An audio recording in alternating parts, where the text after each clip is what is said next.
Okay तो derivation में पहले चीज़ एक्सप्लेन करो, अगर आपको याद आती है टाइम पर तो ठीक है, अदरवाइज थोड़ी जगह छोड़ देने का 1-2 लाइन, उसके बाद हम थ्योरी ऐड कर सकते हैं। अभी सबसे इंपॉर्टेंट है फिगर। फिगर को याद नहीं करने का, एक तो इस पर से क्वेश्चन में ऐसी फिगर बनती है। जैसे देखो क्वेश्चन किसके लिए है, क्वेश्चन है बैंक रोड के लिए, तो अल्टीमेटली आपको बैंक रोड कंसिडर करना पड़ेगा। This is the bank road, बराबर, ये हो गया आपका बैंक रोड। ओके, ये होगी बैंक रोड की हाइट। अभी हमने हाइट को एक्सप्लेन नहीं किया, भूल गए थे, अब एक्सप्लेन कर देंगे। कोई ज़रूरी नहीं है कि सब चीज़ें आप वहीं पे करें, यहाँ पे वही सब चीज़ें एक्सप्लेन कर सकता है जो वो याद करता है। अगर आपको वो चीज़ें सब याद, सिंगल डेरिवेशन आप याद कर सकते हो, 10 डेरिवेशन याद कर सकते हो, 100 डेरिवेशन याद नहीं कर सकता कोई, तो वो याद वाली हैबिट छोड़ दो बिल्कुल।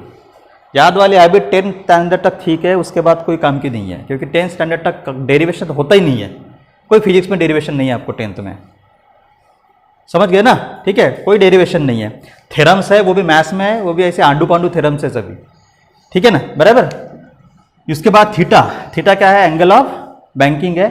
ये आपका ये रेडियस ऑफ कर्वेचर हो तो डिफाइन किया हुआ है। यहाँ जो भी आपने नई चीज़ लिखी वो हमको एक्सप्लेन करना पड़ेगा। उसके बाद हम क्या कंसिडर करेंगे, यहाँ पे एक व्हीकल कंसिडर करेंगे, ठीक है। अब व्हीकल के कोई चक्के निकालता है, नहीं निकाला चक्का तो भी चलता है, डायरेक्ट ऐसा आप व्हीकल निकाल सकते हो। उसके बाद सिंपल प्रिंसिपल है कि व्हीकल का जो मास होगा, the weight of the vehicle is always direct in a downward direction. बहुत डेरिवेशन में देख चुके हैं। और वेट का फार्मूला क्या है आपका, m/g, नंबर 1 थिंग। सेकंड यह है कि आपकी जो नॉर्मल रिएक्शन है वो परपेंडिकुलर होती है, किसको, ये जो सरफेस है इसको, ये होगी आपकी नॉर्मल रिएक्शन, बराबर, ठीक है। अभी ये नॉर्मल रिएक्शन एक्चुअली बैलेंस करती है वेट को, लेकिन यहाँ पे ऐसा हो रहा है क्या, नहीं हो रहा है। नॉर्मल रिएक्शन आपकी वेट को बैलेंस नहीं कर रही है, तो हमको इसको रिजॉल्व करना पड़ेगा, ठीक है। उसके बाद अभी ये जो व्हीकल है, ये व्हीकल को फ्रिक्शनल फोर्स जो है वो अंदर की ओर खींचेगा आपका, तो मैं यहाँ पे इसको स्टैटिक फ्रिक्शनल फोर्स बोलूँगा, ये उसको अंदर की ओर खींचेगा, बराबर, ठीक है। और इसको बैलेंस कौन करेगा, सेंट्रीफ्यूगल फोर्स उसको बैलेंस करेगा, ठीक है। ये होगी आपकी पेसिफिक डायग्राम, ये होगी आपकी पेसिफिक डायग्राम, बराबर। अभी इन चीज़ों को हमको क्या करना पड़ेगा, रिजॉल्व करना पड़ेगा। क्यों रिजॉल्व करना पड़ेगा, रिजॉल्व इसलिए करना पड़ेगा कि ये नॉर्मल रिएक्शन एक्चुअली वेट को बैलेंस नहीं कर रही है, तो हम इसको मैं रिजॉल्व करता हूँ। तो एक कंपोनेंट मेरा यहाँ रहेगा और एक कंपोनेंट मेरा इस डायरेक्शन में रहेगा, ठीक है। अभी एंगल कौन सा लेने का, तो एक सिंपल फंडा है मैथमेटिक्स में, आप 10th स्टैंडर्ड में पढ़े हो कि ये आपका इंक्लाइंड सरफेस है, इंक्लाइंड सरफेस की नॉर्मल, इंक्लाइंड सरफेस की नॉर्मल वर्टिकल लाइन के साथ वही एंगल बनाती है जो इंक्लाइंड सरफेस हॉरिजॉन्टल के साथ बनाता है। ध्यान में आया मैं क्या बोला, इंक्लाइंड सरफेस हॉरिजॉन्टल के साथ जो एंगल बनाता है उसकी नॉर्मल वर्टिकल के साथ वही एंगल बनाती है। मतलब ये एंगल थीटा हुआ तो ये एंगल भी क्या होगा आपका, थीटा होगा, समझ गए। अगर ये एंगल थीटा है तो ये वाला कंपोनेंट कौन सा होगा, जिस साइड का एंगल हमें पता होता है वो कंपोनेंट कौन सा होता है, कॉस वाला, और जो पता नहीं वो कंपोनेंट कौन सा होता है, साइन वाला। तो ये कंपोनेंट हो जाएगा आपका n cos थीटा, और ये कंपोनेंट क्या हो जाए आपका n sin थीटा। ये कॉस वाला हो गया तो ये साइन। अगर एंगल मुझे इधर का पता चलता तो ये यहाँ पे क्या लिखता मैं, n cos थीटा। ध्यान में रहे, इतकं लक्षात ठेवायचं, ज्या साईडचा एंगल माहिती है तो कंपोनेंट कॉसचा, और जिसका एंगल पता नहीं जो साइड का वो साइन का, ठीक है, हो गया। अभी हम इसको बैलेंस करेंगे। अभी बैलेंस करने के बाद आपको पता चलेगा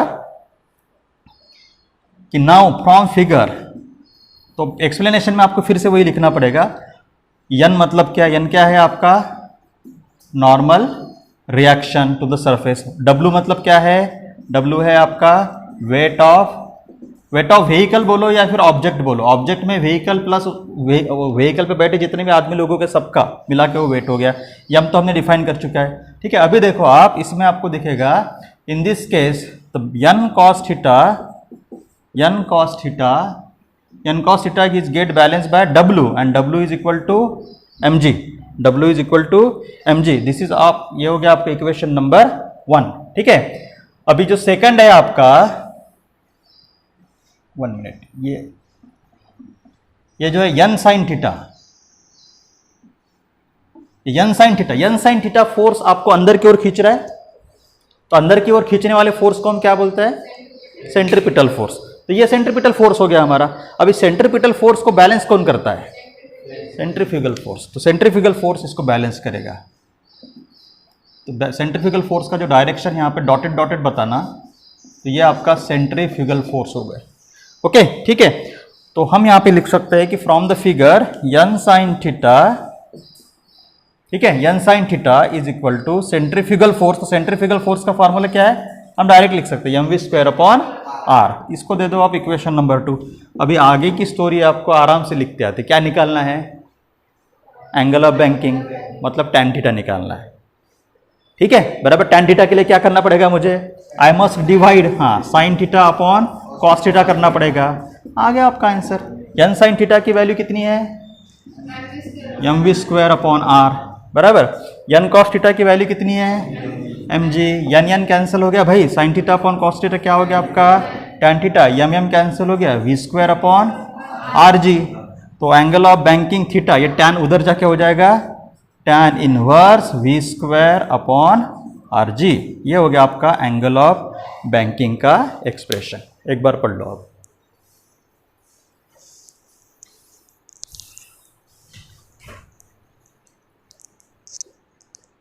लेता हूं वीडियो को।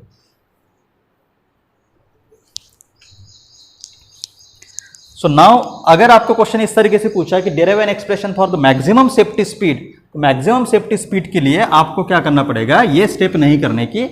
Rather than going for the angle of banking, find out the velocity. So it will be equal to rg tan theta equals to v²। So v will be equals to under root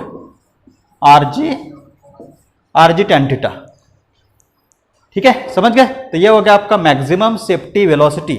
मतलब incline road पे आपकी गाड़ी की speed ज्यादा से ज्यादा इतनी होनी चाहिए, इसके ऊपर गई तो सेंट्रीपिटल और सेंट्रीफ्यूगल फोर्स फिर से अनबैलेंस हो जाएगा और एंगल ऑफ बैंकिंग का भी कोई यूज नहीं होगा, क्योंकि एंगल ऑफ बैंकिंग ज्यादा नहीं दे सकते। एंगल ऑफ बैंकिंग अगर ज्यादा दिया तो क्या प्रॉब्लम होगा? व्हीकल नीचे आ जाएगा ना।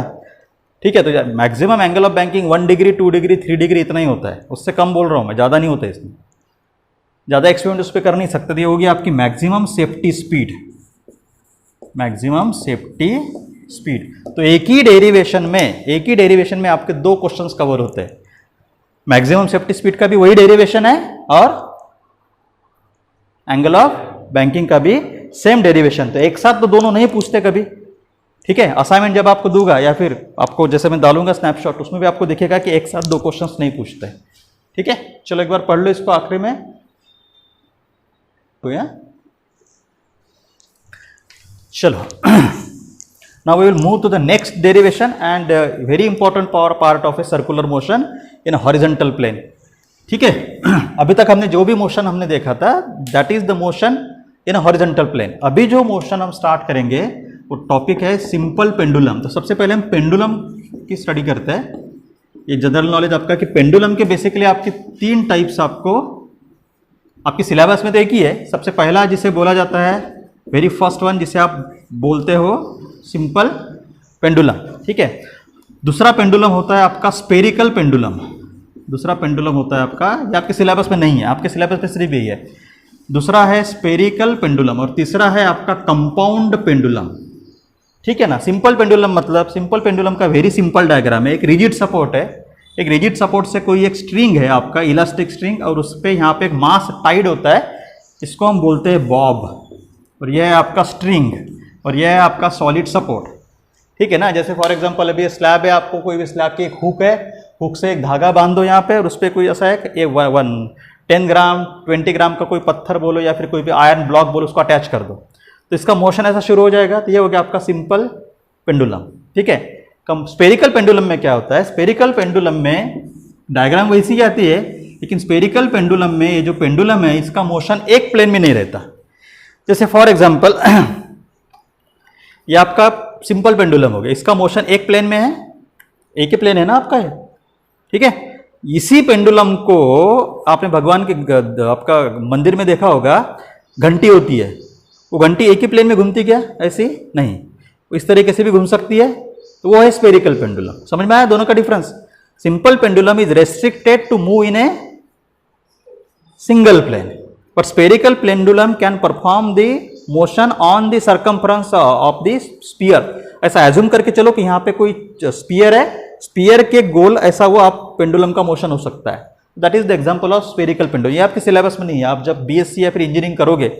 और तीसरा कंपाउंड पेंडुलम इस टाइप का होता है, जिसकी मोशन दोनों टाइप से होती है, compound pendulum. This is compound pendulum, the motion of the pendulum is on the both side. ठीक है, आपके सिलेबस में सिर्फ सिंपल पेंडुलम है, तो हम उसी पे फोकस आउट करेंगे कि सिंपल पेंडुलम उसका डेफिनेशंस। ठीक है, तो सिंपल पेंडुलम उसका डेफिनेशन, ये इतनी सिंपल चीजें एग्जाम में नहीं आती। जो एग्जाम में आता है वो हमें नहीं आता, दैट इज द प्रॉब्लम। हमें जो आता है वो एग्जाम में आने लगा, या फिर जो एग्जाम में आता है वो हमें आने लगा, तो अच्छे मार्क्स मिलेंगे। दोनों चीजें मैच करना जरूरी है। ओके, तो अब ये नेक्स्ट डेरिवेशन हमारे क्वेश्चन के सीक्वेंस के हिसाब से अगर चलेंगे तो it is the question number 43। Derive an expression for time period of A conical pendulum. हाँ, ये इसको कोनिकल पेंडुलम क्यों बोलते हैं ये भी बता देता हूं वहां पे। Derive an expression for the period of A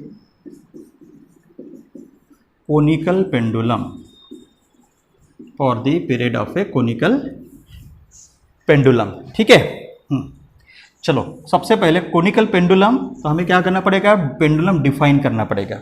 okay, ये हो गया आपका रिजिड सपोर्ट। ठीक है, बराबर। ये हो गया आपका पेंडुलम, ये हो गया पेंडुलम का स्ट्रिंग जिसका लेंथ कितना है, यल है, बराबर। अभी कोनिकल पेंडुलम में, जैसे मैंने अभी आपको बोला था स्पेरिकल पेंडुलम, ठीक है, तो कोनिकल पेंडुलम और स्पेरिकल पेंडुलम सेम है। जैसे ये आपका सिंपल पेंडुलम हो गया, कोनिकल पेंडुलम में आप इस तरीके की मोशन है आपका, समझ में आ रहा है फरक, समझ लगा फरक। सिंपल पेंडुलम मध्ये एकाच प्लेन मध्ये होता, तो स्पेरिकल और कोनिकल सेम। ठीक है, ये इस टाइप का, समझ में आया। मतलब ये जो बॉब है, ये बॉब एक ऐसा कंप्लीट सर्कल कर सकता है।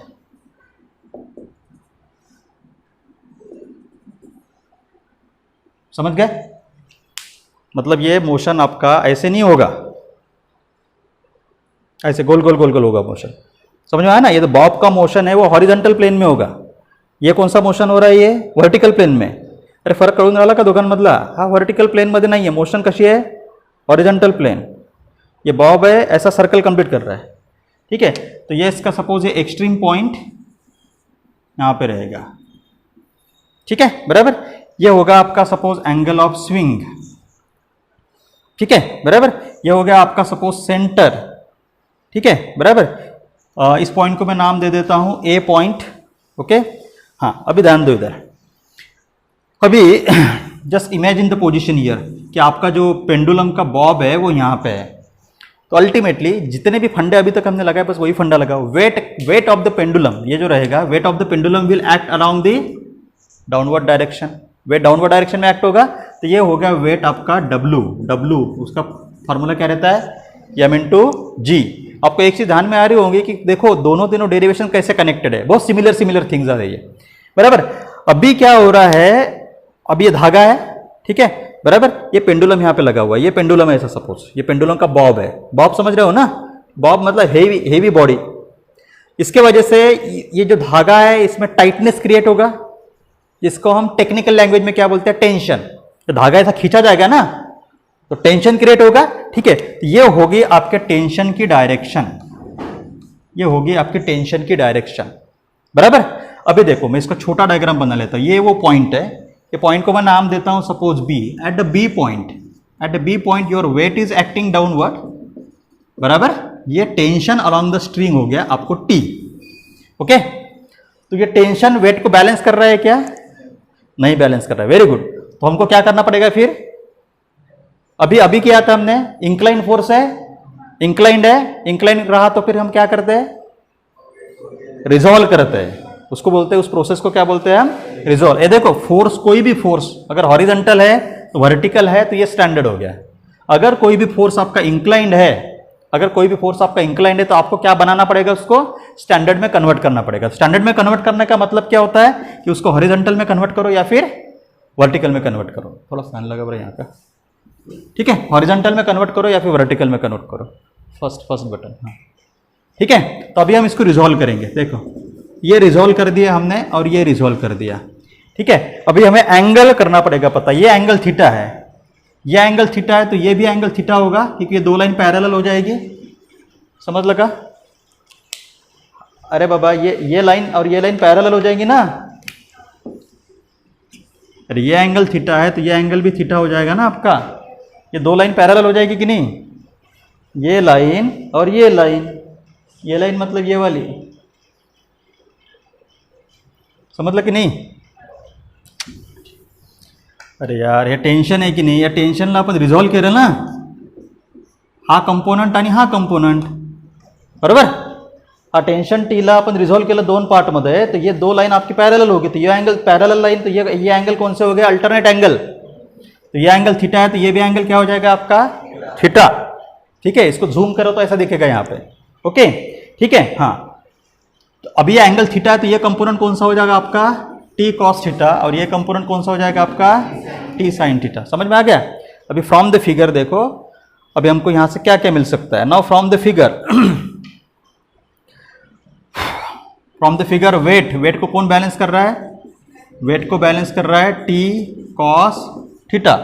वेट को बैलेंस कर रहा है आपका टी कॉस थीटा। कभी टी कॉस थीटा लिखते हैं या फिर कोई टी जीरो लिखता है, कोई जरूरत नहीं टी जीरो लिखने की, टी लिखा तो भी चलेगा आपको। ठीक है, इसको हम दे देते इक्वेशन नंबर 1। ठीक है, दूसरा एक्सप्रेशन, ये कौन सा? ये इस फोर्स का डायरेक्शन अंदर है तो ये कौन सा फोर्स हो गया फिर? सेंट्रीपिटल। तो सेंट्रीपिटल फोर्स को भाई कौन बैलेंस करता है? वेरी गुड वेरी गुड, अब आपको समझ में पूरी तरीके से आ रहा है। इसको बैलेंस करेगा सेंट्रीफ्यूगल फोर्स। करेक्ट, समझ गया? सेंट्रीफ्यूगल फोर्स का फार्मूला mv²/r। बस आ गया प्रॉब्लम आपका। ठीक है, हमको निकालना है पेंडुलम का टाइम पीरियड। पेंडुलम का टाइम पीरियड का मतलब क्या होता है? जैसे फॉर एग्जांपल पेंडुलम की मोशन यहाँ से शुरू हुई तो यहाँ से वो ऐसा घूमेगा, यहाँ पे वापस आएगा, तो एक रोटेशन कंप्लीट करने के लिए जो उसको समय लग रहा है, that is what we called time period of a pendulum. ठीक है, तो पहले एंगल ही निकालना है, फिर उसके बाद हम ये सॉल्व करेंगे। ये हो गया हमारा इक्वेशन नंबर 2। ठीक है, अब इक्वेशन नंबर 2, चलो इसको डिवाइड कर लेते हैं हम। T sign theta upon T cos theta. चलो वैल्यू डालो। टी साइन थीटा की वैल्यू mv²/r। Okay, mv²/r। और टी कॉस थीटा की वैल्यू mg। इधर टी आपका क्या हो गया? Cancel. Sign theta upon cos theta tan theta. इधर m कैंसल। v²/rg। तो आपको लग रहा होगा वही एक्सप्रेशन आ गया जो हमने इसके पहले इसके पहले के जो एक्सप्रेशन ये था अनबैंक रोड के लिए, सेम डेरिवेशन आया था एंगल ऑफ बैंकिंग का। तो यहाँ पे हमें एंगल नहीं निकालना है। ठीक है, यहाँ पे हमें निकालना है टाइम पीरियड टी। ठीक है, तो टाइम पीरियड टी का जो फार्मूला है वो हमें याद होना चाहिए कि time period T of a simple pendulum क्या होता है। तो ये फार्मूला रहता है टाइम पीरियड टी का आपका, time period T is equal to 2π/ω। ये है formula, time period T equal to 2π/ω। अब ये ओमेगा क्या है? ओमेगा क्या है? Angular velocity. तो हमें हमारा जो फाइनल आंसर आया इसको एंगुलर वेलोसिटी में कन्वर्ट करना पड़ेगा, क्योंकि अगर इसमें ओमेगा नहीं आया तो ये आंसर आ ही नहीं सकता कभी। हमें क्या चाहिए? ओमेगा की वैल्यू चाहिए ना। इस पर से हमें किसकी वैल्यू मिल गई? v की वैल्यू मिलेगी। आपको हमको ओमेगा की वैल्यू निकालना पड़ेगा। ठीक है, बरोबर? मोनालिसा, v आणि r मध्ये ओमेगा मध्ये काय रिलेशन है? What is the relationship between v and omega? v equals to r omega. ये ऑलरेडी मैंने आपको पढ़ा है। v equals to r omega के v के जगह पे r ओमेगा डालो तो आपको फाइनल आंसर आ गया tan theta is equal to v के जगह पे r डालो r² ω² ठीक है, तो ये मिला आपको tan theta is equal to r cancel, cross multiply कर लो, g इधर मल्टीप्लाई आ जाएगा आपका। ठीक है, इधर बचेगा r इंटू ω²। ठीक है, तो ये आपका ω² is equal to g tan theta upon r। ठीक है, सो ω² उधर जाके हो जाएगा आपका √g tan theta upon r। ये हो गया हमारी ओमेगा की value, g tan theta upon r। ठीक है, नाउ हमारा टाइम पीरियड t का फार्मूला क्या है? 2π/ω। तो ये हमारा फाइनल आंसर आया, ओमेगा की value √g tan theta upon r। चलो उसको सिंप्लीफाई करो तो ये हमारा फाइनल आंसर हो जाएगा t इक्वल टू 2π, ये ऊपर जाएगा √r upon g tan theta. ठीक है, ये हो गया हमारा रिक्वायर्ड एक्सप्रेशन। तो एक्चुअली ये हमारा फाइनल आंसर है, लेकिन प्रॉब्लम क्या है इस डेरिवेशन के साथ कि ये जो डेरिवेशन है ना, ये प्रूव दैट में आता है कि prove that time period of A conical pendulum is this and this. तो प्रूव दैट में ये नहीं पूछते हैं, प्रूव दैट का जो पैटर्न है वो थोड़ा सा अलग है। तो आप यहाँ तक पहले एक बार रेफर करो, कुछ प्रॉब्लम होगा तो मुझसे आप पूछ सकते हो। पहले एक बार इसको रेफर कर लो यहाँ तक।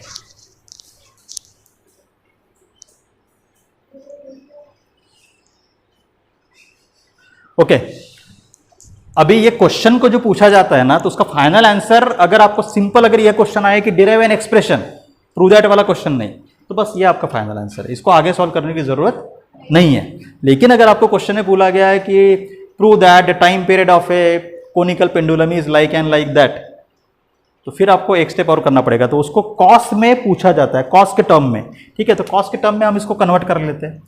तो now this is equal to t is equal to 2 pi under root r upon g।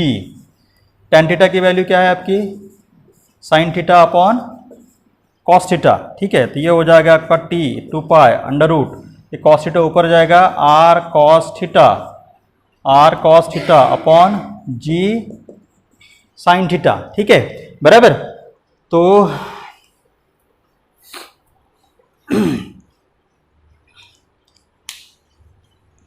अब ये फिगर पे थोड़ा ध्यान दो। From this figure we can conclude, देखो ये फिगर में ये क्या है, बेसिकली ये है हमारा लेंथ ऑफ पेंडुलम, जिसको कैपिटल एल स्मॉल एल जो भी, ये है हमारा एंगल ऑफ स्विंग, बराबर, ठीक है। तो यहाँ से, और ये है रेडियस, ठीक है, और ये है उसका हाइट, ओके। अब इस ट्रायंगल पर से मुझे साइन थीटा की वैल्यू निकालो, क्योंकि आपको जो प्रूव दैट में आता है ना वो कॉस थीटा में आता है। तो साइन थीटा की वैल्यू निकालो। साइन थीटा की वैल्यू क्या होगी, ये एक पाइथागोरस थ्योरम हो गया ना आपका, राइट एंगल ट्रायंगल हो गया कि नहीं। इसको नाम क्या दिए थे हमने, ये था ए पॉइंट और ये था B point, A B and this is the C, okay. चलो मुझे बताओ, sine theta equal to mathematics 10th standard, sine theta equal to opposite upon hypotenuse, तो ये आर अपॉन यल, बराबर। ये साइन थीटा की वैल्यू आपको फाइनल एक्सप्रेशन में डालनी है, तो ये आपका फाइनल आंसर आ जाएगा। So now your final answer is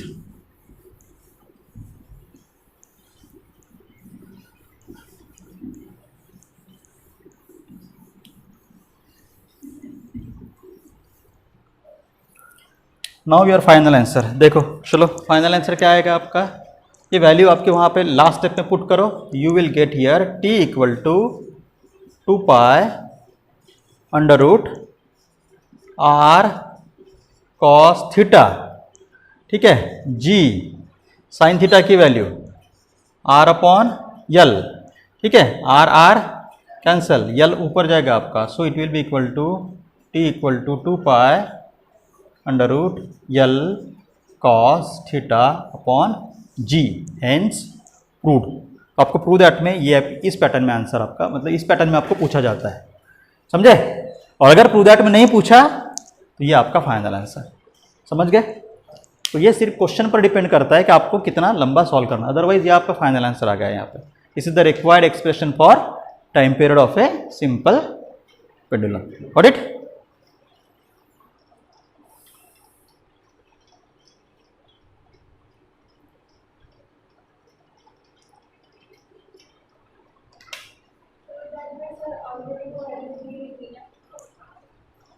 एक मिनट,